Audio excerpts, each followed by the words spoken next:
کہ ہم کو یہ قانون یہ بل منظور نہیں ہے، یہ ہر حالت میں واپس جانا چاہیے اور جائے گا ضرور۔ وکلاء کی ایک سینئر وکلاء کی جماعت کے ساتھ میں اس بل کا ایک پوسٹ مارٹم کر دیا ہے مسلم پرسنل لا بورڈ کی طرف سے، اور ہندوستان کے تمام سیکولر ایم پیز کو یہ بات پہنچا دی گئی ہے۔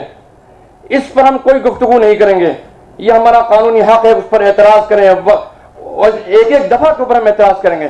ایک بات یاد رکھیے کہ اگر سماجی انصاف اگر اس ملک میں ہوا تبھی آپ کی حکومت باقی رہے گی۔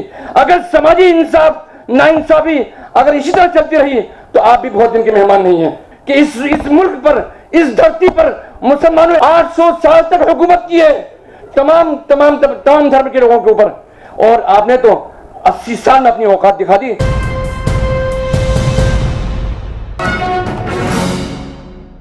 میں آپ سے یہ بات عرض کرنا چاہتا ہوں کہ ہم کو 10 سال سے بلکہ اس سے کچھ زائد عرصے سے ایک نعرہ سن رہے ہیں، سب کا ساتھ سب کا وکاس۔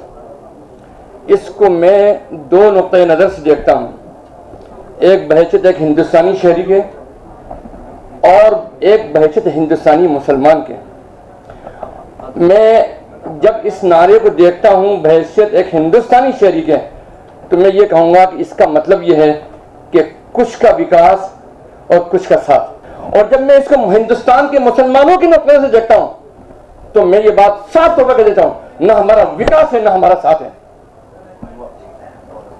میں یہ بات کہہ دینا چاہتا ہوں آپ سب حضرات سے کہ مسلم پرسنل لا بورڈ نے وکلاء کی ایک سینئر وکلاء کی جماعت کے ساتھ میں اس بل کا ایک پوسٹ مارٹم کر دیا ہے مسلم پرسنل لا بورڈ کی طرف سے، اور ہندوستان کے تمام سیکولر ایم پیز کو یہ بات پہنچا دی گئی ہے۔ اس پر ہم کوئی گفتگو نہیں کریں گے، یہ ہمارا قانونی حق ہے، اس پر اعتراض کریں اور ایک دفعہ کے اوپر ہم اعتراض کریں گے۔ جب جے پی سی ہم کو بلائے گا تو ہم ضرور جائیں گے، لیکن ہمارا موقف یہ ہے اور وہ واضح موقف ہے۔ آپ سب جانتے ہیں کہ ہندوستان کے اندر مسلم پرسنل لا بورڈ تمام اہم ملی تنظیموں کا ایک امبریلا آرگنائزیشن ہے، نمائندہ ادارہ ہے۔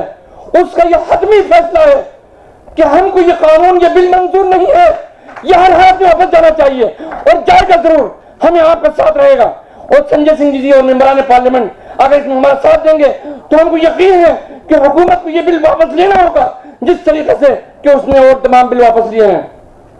اور آخری بات میں یہ کہہ دینا چاہتا ہوں، آخری بات کہ اس دنیا کے اندر سماجی انصاف کی بڑی اہمیت ہے، اور اللہ سبحانہ و تعالی خالق کائنات بھی ہے، وہ ہندوؤں کا بھی خالق ہے، مسلمانوں کا بھی خالق ہے، ہندوستان کے نہیں دنیا کے ہر جاندار چیز کا وہ خالق ہے۔ وہ خالق اپنی مخلوق سے محبت کرتا ہے، وہ مخلوق کے اوپر جہاں تعلق ہے دھرم کو ماننے کا یہ اس کا ذاتی نظام۔ اللہ سبحانہ و تعالیٰ یہ فرماتا ہے لکم دینکم ولی دین، اللہ نے کہا اعلان کر دو کہ ہمیں کوئی اعتراض نہیں ہے کہ تم تمہارا دین پر قائم رہو، ہم ہمارے دین پر قائم رہیں گے، لیکن سماجک نیائے، سماجی انصاف، سوشل جسٹس یہ ایک ملک کی نہیں دنیا کی آبادی کے ہر شخص کا حصہ ہے، لہذا سماجی ناانصافی کو برداشت نہیں کیا جا سکتا۔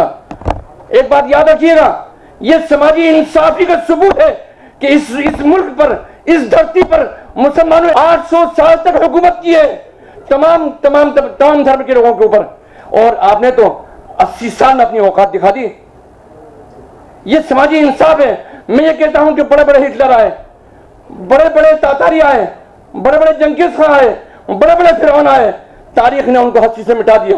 ایک بات یاد رکھیے کہ اگر سماجی انصاف اگر اس ملک میں ہوا تبھی آپ کی حکومت باقی رہے گی۔ اگر سماجی انصاف ناانصافی اگر اسی طرح چلتی رہی تو آپ بھی بہت دن کے مہمان نہیں ہیں۔ والسلام علیکم ورحمۃ اللہ وبرکاتہ۔